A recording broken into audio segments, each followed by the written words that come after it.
은혜로운 찬양 감사합니다. 함께 기도합시다. 거룩하시고 자비로우신 하나님 아버지, 찬양을 기쁘게 흠양하신 줄로 믿습니다. 주의 은혜와 주의 자비와 주의 사랑이 우리 안에 넘치기를 원합니다. 마음의 문을 열고 주님 말씀 내려주시기를 기다립니다. 아멘으로 받게 하시고 말씀 따라 순종하며 결단하는 우리 모두가 되게 하옵소서. 예수님 이름으로 기도 올리옵나이다. 아멘. 자, 오늘은 자비로우신 하나님이란 주제입니다. 첫째 주에는 위대하신 하나님, 둘째 주에는 창조주 하나님, 그리고 오늘은 자비로우신 하나님입니다. 성경을 잘 이해하기 위해서 성경에 나오는 언약이라는 주제를 우리가 잘 살펴볼 필요가 있습니다. 언약이라는 것이 무엇인가? 계약이랑 비교하면 조금 선명해집니다. 계약은 A와 B 사이에서 무언가를 서로 교환하기로 약속하는 것입니다. 그게 물건이 됐든 돈이 됐든 서비스가 됐든 서로 교환하기로 약속하는 것, 그게 계약이죠. 그러면 언약은 무엇입니까? 언약은 뭘 교환하는 게 아니라 상대에게 이러이러한 존재가 되어주겠다라고 약속하는 것, 그게 언약입니다. 결혼식에서 서약이 비슷한 것이죠. 신랑과 신부가 서로 서약을 해야만 원만하게 결혼이 성립이 됩니다. 그때 서약의 내용이 무엇인지 결혼하신 분들은 기억하시나요? 내가 얼마 벌어다 줄게, 이런 게 아니잖아요. 나는 너에게 이런 남편이 될게. 나는 당신에게 이런 아내가 될게. 어떠한 경우에도 당신과 함께 할 거고 당신을 떠나지 않을 거고 언제나 당신을 지지하고 격려할 거야. 그게 서약입니다. 그래서 언약에는요, 당사자가 필요해요. 신랑이 있으면 신부가 있는 것입니다. 하나님이 이스라엘 백성들과 시내산에서 언약식을 거행하죠. 이때 언약의 당사자는 하나님과 이스라엘 백성입니다. 이 언약식은 마치 결혼식과 같았습니다.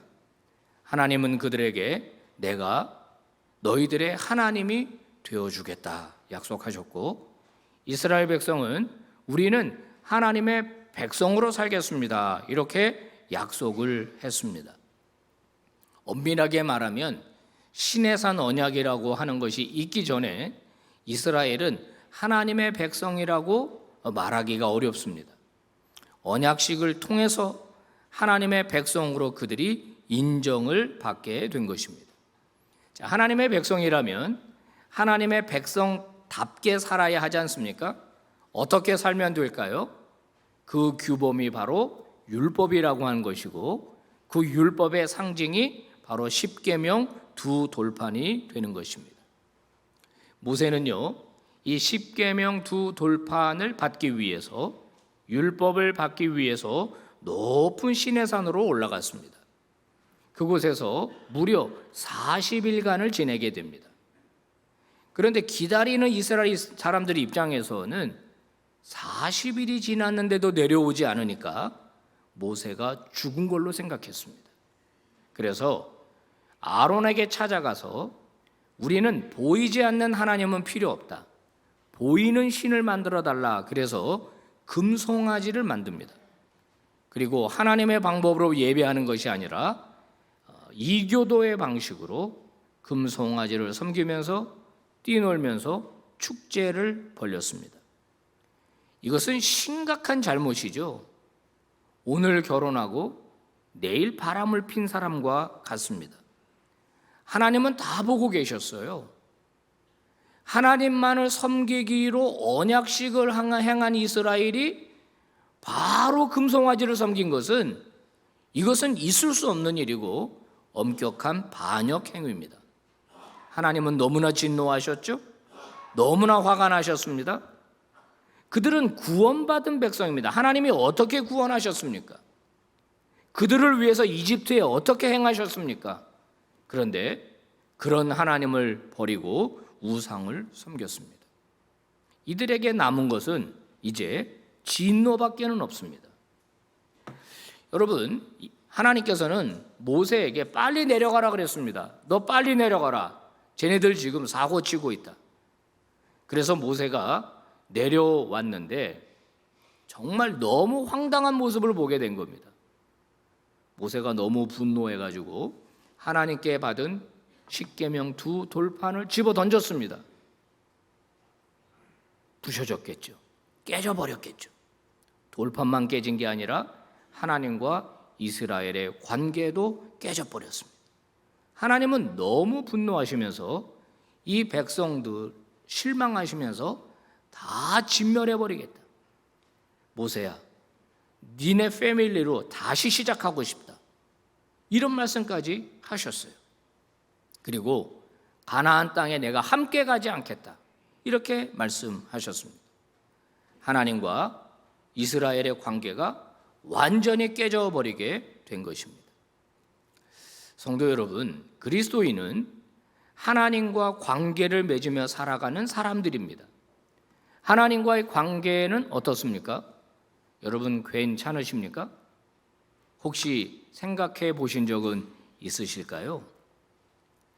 막연하게 나는 괜찮지 이렇게 생각하신다면 제가 묻는 질문에 대답해 보시기를 바랍니다.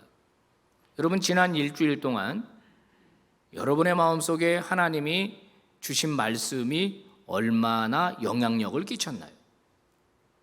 이런 분들이 간혹 있습니다. 주일 예배 끝나고 예배당 문을 나서고 나면 전혀 그리스도인이 아닌 것처럼 살아가시는 분들이 있습니다. 문제가 있는 거죠. 또 질문입니다. 지난 일주일 동안 여러분의 입술 속에 얼마나 찬양과 기도가 있으셨나요? 하나님을 얼마나 기억하고 그분을 얼마나 영화롭게 하려고 노력하셨었나요? TV 앞에 앉아 있는 시간과 하나님 앞에 앉아 있는 시간을 비교하면 얼마나 될까요? 하나님과 깊은 교제를 갖지 않으면서도 나는 하나님과의 관계가 괜찮다고 생각하는 것은 큰 신앙적 착각입니다. 여러분, 하나님과의 관계가 깨지면 어떤 일이 벌어지는지 아시나요? 일단 하나님과 단절되기 때문에 하나님의 뜻이 내게 오지를 않습니다. 그러면 그 사람은 하나님의 뜻을 몰라요. 그러니까 자기 뜻대로 살아갑니다. 자기 생각대로 살아갑니다. 그 배후에는 사탄의 역사가 있죠. 하나님이 비춰주시는 은혜의 빛이 있습니다. 그게 차단이 되기 때문에 영혼이 춥습니다. 외롭습니다. 아무리 소유해도 만족이 없습니다. 아무리 먹어도 배부르지 않고 아무리 모아도 모이지를 않습니다. 하나님이 보호하시지 않기 때문에 늘 두렵고 늘 고통스럽습니다. 공포스럽습니다. 하나님이 인도하시지 않기 때문에 자기 뜻대로 방황하며 살아갈 수밖에 없습니다. 하나님과의 관계에 문제가 생기면 치명적인 문제가 우리 인생에 생기는 거예요. 여러분 깊이 생각하셔야 합니다. 하나님과의 관계가 깨지면 사람과 사람 관계에도 문제가 생기기 시작합니다.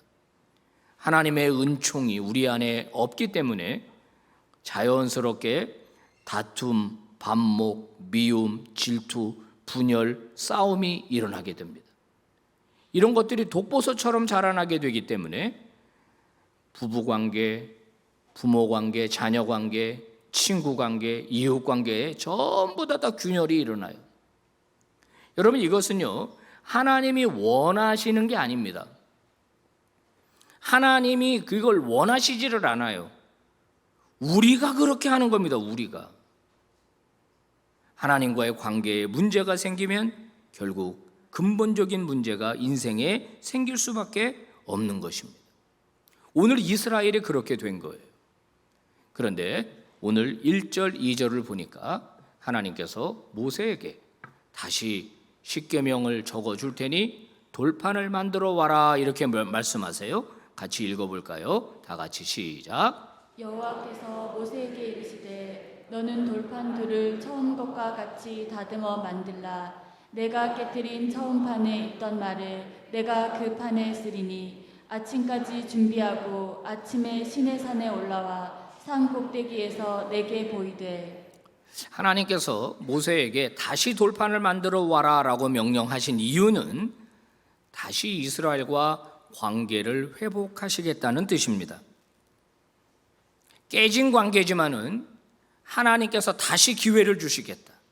내가 너희에게 다시 은총을 베풀어 주겠다. 그래서 이스라엘은 진멸당하지 않고 하나님의 은혜 때문에, 하나님의 자비하심 때문에 다시 시작할 수가 있었습니다.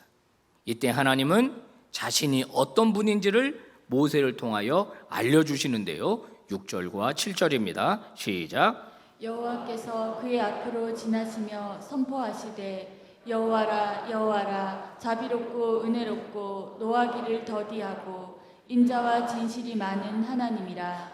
인자를 천대까지 베풀며 악과 과실과 죄를 용서하리라. 여기에서 하나님의 성품이 아주 선명하게 드러나고 있습니다. 우리가 성경을 읽을 때, 매일 성경을 가지고 큐티를 할 때 오른쪽에 이런 말이 적혀 있죠. 오늘 본문에서 하나님은 어떤 분입니까? 저와 여러분이 막연하게 생각하는 하나님이 아니라, 저와 여러분이 하나님은 이럴 것이다라고 생각하는 하나님이 아니라, 성경이 하나님을 어떤 분이라고 소개하고 있는지를 보는 것이 중요해요. 오늘 이 출애굽기 34장 6절과 7절에서 하나님은 어떤 분이냐? 자비로우시고 은혜로우신 분이다. 노하기는 더디하신 분이고 인자와 진실이 많은 분이다. 그분이 우리에게 자비를 베풀 때 천대까지, 할렐루야, 천대까지 은혜를 베푸시는 분이다. 뿐만 아니라 실수하고 잘못할 수 있는데 그러나 용서하시는 하나님이다. 이렇게 말씀하고 있습니다. 여러분, 이 사랑의 하나님이, 이 자비의 하나님이 그의 아들을 우리를 위해 이 땅에 보내주신 것 아닙니까? 여러분, 인간은요, 오늘 본문에 등장하는 이스라엘 백성들처럼 근본적으로 부패한 존재들입니다. 자발적으로 하나님을 떠날 수는 있어도 자기 스스로 하나님께 돌아올 수 있는 능력은 없는 존재들입니다. 늘 말씀드리지만 인간이 노력하고 인간이 돌을 닦아서 하나님 앞에 다다를 수 있다면 예수 그리스도가 이 땅에 오실 이유가 없었겠죠. 인간은 전적으로 부패한 존재입니다. 전적으로 타락한 존재입니다. 자신의 구원에 대하여 전적으로 무능력한 존재가 바로 인간입니다. 그래서 인간 편에서는 방법이 없으니까 하나님 편에서 구원자를 보내주셔야 되는데 그분이 바로 예수 그리스도입니다. 그분은 우리에게 무엇을 주셨습니까? 하나님의 은혜를 십자가를 통하여 우리에게 주시지 않았습니까? 우리가 받아야 할 형벌을 대신 받았습니다. 우리가 받아야 할 죄의 값을 대신 받고 저주를 대신 받았습니다. 그래서 우리가 예수 그리스도 때문에 의롭다라고 인정을 받게 된 것이에요. 하나님의 자녀로 받아들여지게 된 것입니다. 여기서 우리가 할 일은 아무것도 없습니다. 그냥 하나님의 은혜를 인정하고 받아들이기만 하면 됩니다. 그러면 우리는 다시 시작할 수가 있습니다. 어떤 분이 그런 글을 썼어요. 링에서 권투를 하다가 실패하는 이유는 다운됐기 때문이 아니라 다시 일어서지 못했기 때문이다. 성도 여러분, 하나님의 은혜는 저와 여러분을 다시 일으켜 세우는 줄로 믿습니다. 그게 은혜의 힘이에요. 그래서 우리는 다시 시작할 수가 있고 끝이라고 생각하는 시점에서 다시 한번 희망을 발견할 수가 있는 것입니다. 기독교는 은혜의 종교입니다. 사랑의 종교입니다. 우리는 은혜를 입은 사람들입니다. 사랑을 입은 사람들입니다. 그러니까 우리 안에 마땅히 있어야 할 것은 하나님의 사랑, 하나님의 은총, 그것이 저와 여러분에게 나타나야 한다는 것, 여러분 이것을 잊지 마시기를 바랍니다. 영미권 통틀어 최고의 작가라고 인정받고 있는 귀한 분이 있습니다. 바로 필립 얀시라고 하는 분이죠. 이 책은 좀 오래된 책입니다. 여러분에게 꼭 권면하고 싶고 우리 교회 북클럽에서 목사님들 꼭 한번 읽어보시기를 제가 권면드립니다. 저는 이 책을 읽다가 눈물이 나서 너무 감동이 돼서 책장을 넘기지 못했던 적이 한두 번이 아닙니다. 정말 감동적인 책인데요. 이 책에서 저자는 이런 이야기를 합니다. 교회에게만 기대할 수 있고 교회만 베풀 수 있는 유일한 기능이 있는데 그것은 은혜다 그랬습니다. 교회만 가지고 있고 교회만 베풀 수 있는 유일한 기능이 은혜다 그랬습니다. 우리가 예수님의 기적에 놀라지고 예수님의 기적에 우리가 흥분하지만 진짜 우리가 놀라워해야 할 것은 예수 그리스도께서 일방적으로 십자가에서 베풀어 주신 용서와 은혜라고 이야기를 해요. 불교, 힌두교, 유대교, 이슬람교는 전부 다 하나님의 은혜와 어떤 사랑을 받기 위하여 인간의 노력을 강요합니다. 뭔가를 해야 돼요. 그런데 아무것도 하지 않고 일방적으로 사랑과 은혜를 받을 수 있는 종교는 기독교밖에는 없다는 거예요. 그런데 이 책에서 저자는 그 은혜를 요즘 교회에서는 찾아보기가 어렵다는 거예요. 프롤로그에서 한 율랑 여성의 예를 들면서 왜 그렇게 힘들게 사느냐, 교회가 도움을 좀 요청해봐라 그랬더니 그 여성이 하는 말이, 교회요? 거기 뭐 하러 가요? 안 그래도 나는 충분히 비참한데 거기 가면 그 사람들 때문에 더 비참할 거예요. 교회 안에는 거짓과 위선으로 포장된 거룩한 척하는 사람들이 가득해서 그들은 은혜가 아니라 정죄의 막대기로 재단하고 정죄하고 혼내고 그러는 집단으로 인식하고 있다는 거예요. 거기 가면 은혜가 있고 사랑이 있다고 느끼는 게 아니라 거기에 가면 혼나고 야단맞고 손가락질 당한다라는 생각으로 교회를 오늘날 사람들이 인식하고 있다는 거예요. 사랑하는 성도 여러분, 어떤 교회가 되어야 하겠습니까? 우리 교회는 어떤 교회가 되어야 하겠습니까? 그 말은 오늘 저와 여러분이 어떤 성도가 되어야 하겠습니까? 라는 질문입니다. 제가 지금 소개하는 이야기는 오래전부터 많이 회자됐던 이야기입니다. 미국의 사회학자이면서도 목사님이신 침례교 토니 캠펄로 목사님의 쓴 책에 나온 이야기인데요. 이분이 한 번은 강의 요청을 받아서 하와이를 가게 되었답니다.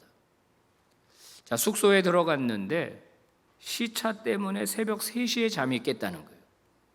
너무 배가 고파고 허기가 져가지고 문 연 식당이 없나 그러고 나와봤더니 마침 문을 연 식당이 있더라는 거예요.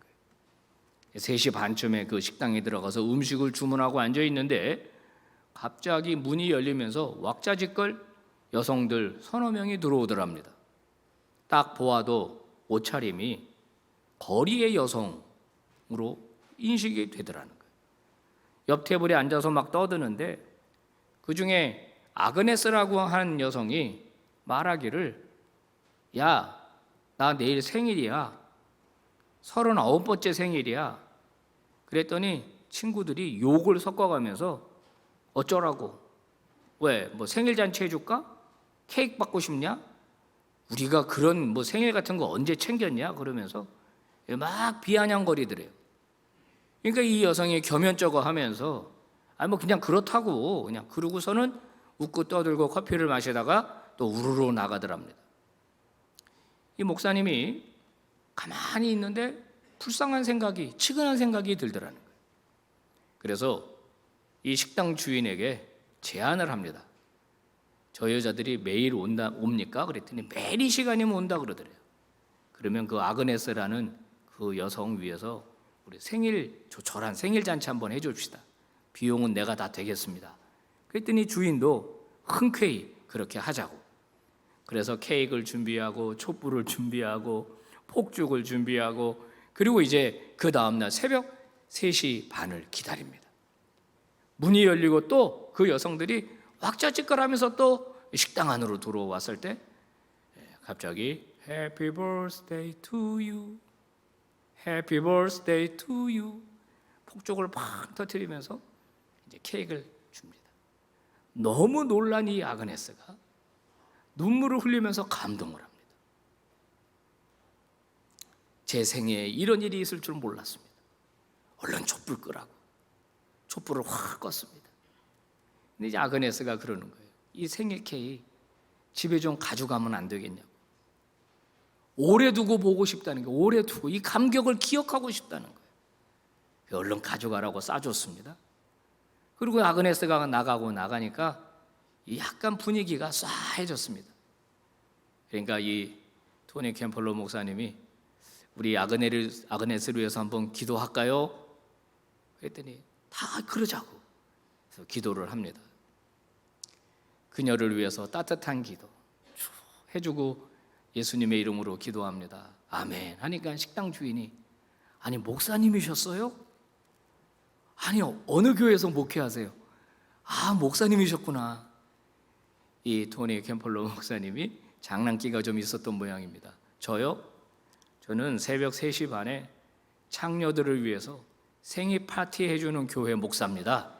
그렇게 대답을 했더니 그 다음 말이 압권입니다. 식당 주인이 하는 말이 뭐요? 그런 교회가 어디 있어요? 그런 교회가 어디 있어요? 그런 교회가 있다면 제가 벌써 그 교회 다녔을 겁니다. 그런 교회가 어디 있어요? 오늘 성경은 우리에게 자비로우신 하나님을 소개하고 있습니다. 하나님은 자비로우신 분이랍니다. 은혜가 많으신 분이랍니다. 우리는 그 하나님으로부터 받을 수 없는 은혜와 사랑을 받은 사람들입니다. 그렇다면 저와 여러분의 인생에도 그 은혜와 사랑이 여러분 표현되어야 되지 않겠습니까? 욕하고 지적하고 정죄하기보다 포용하고 관용을 베푸는 건 어떨까요?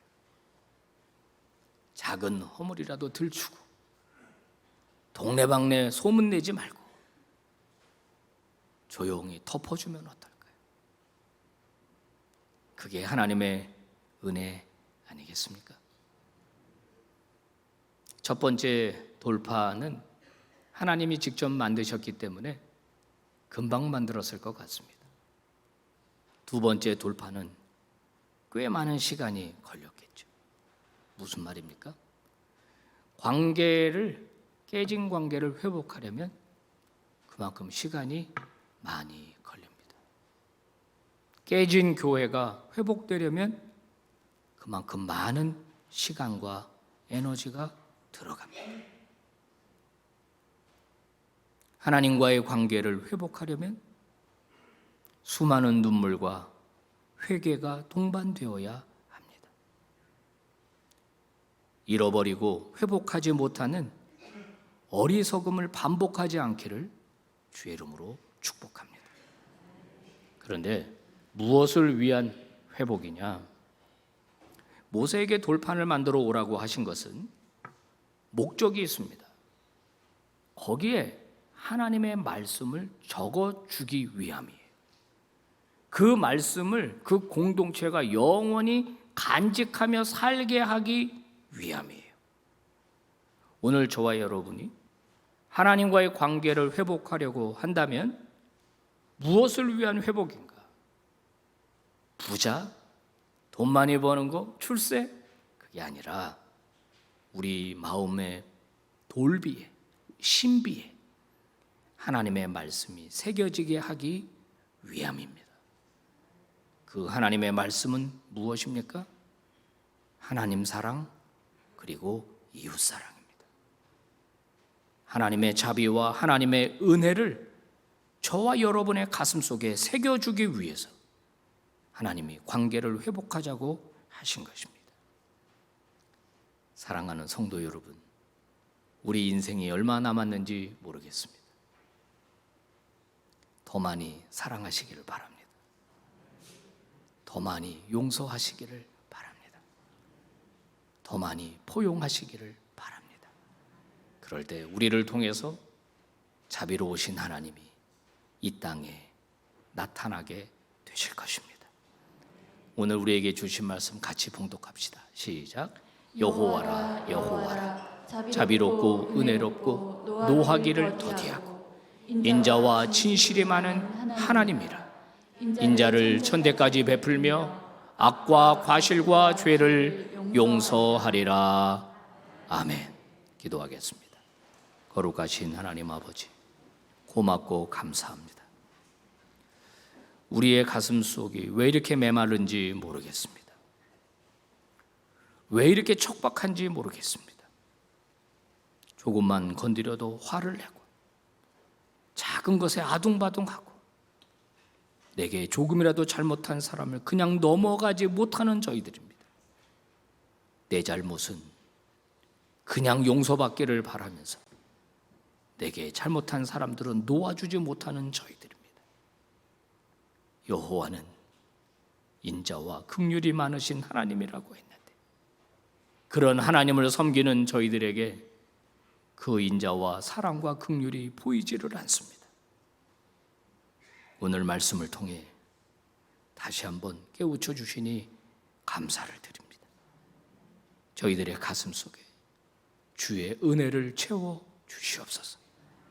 주의 사랑과 긍휼을 채워 주시옵소서. 예수님 이름으로 기도 올리옵나이다. 아멘.